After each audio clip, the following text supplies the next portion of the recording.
Le 2 roues sans casque, c'est terminé à Wallis-et-Futuna. À compter du 1er avril, les contrevenants seront verbalisés. L'achat du casque est subventionné. Le casque est moins cher que l'amende. Nous avons une aide du service de la santé qui donne une participation de 5 000 francs par casque, ce qui permet justement de vendre à un prix tout à fait correct.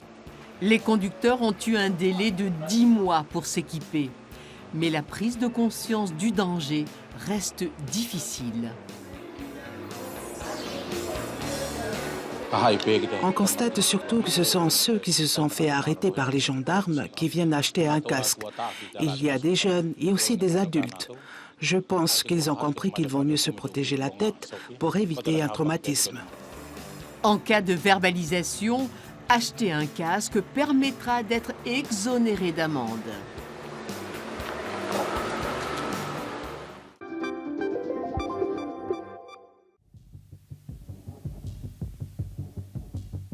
Comment décontaminer les sols et les eaux chlordéconées? La chlordécone, ce pesticide largement utilisé jusqu'en 1993 pour lutter contre le charançon du bananier. Les scientifiques cherchent à réduire sa toxicité. D'arriver à ce que cette molécule soit plus petite, et contienne moins d'atomes de chlore. Sa toxicité est liée à sa structure, riche en atomes de chlore, et aussi à cette structure en cage, qui la rend difficilement dégradable. La chlordécone a aussi pollué la mer. Une expérience est en cours pour décontaminer. On prélèvera des langoustes dans le milieu naturel, dans les sites interdits de la pêche, donc très contaminés par la chlordécone, et on les mettra en laboratoire dans de l'eau propre, non chlordéconée, et on verra en combien de jours elle se décontamine. Les scientifiques déplorent le manque de moyens alloués à leurs travaux.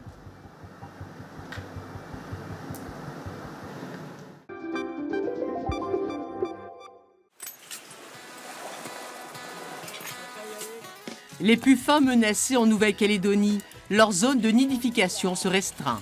Ce fil qu'on met en place, qui permet de bien séparer l'activité touristique de l'îlot et l'activité sauvage,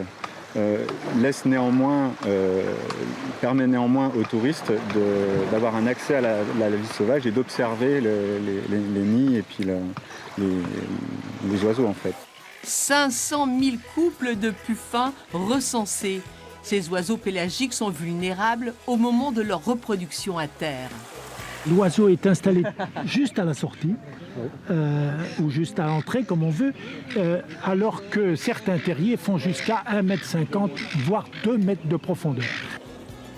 Pas facile de concilier tourisme et protection de la faune locale. C'est tout l'enjeu de ces actions. On va le laisser.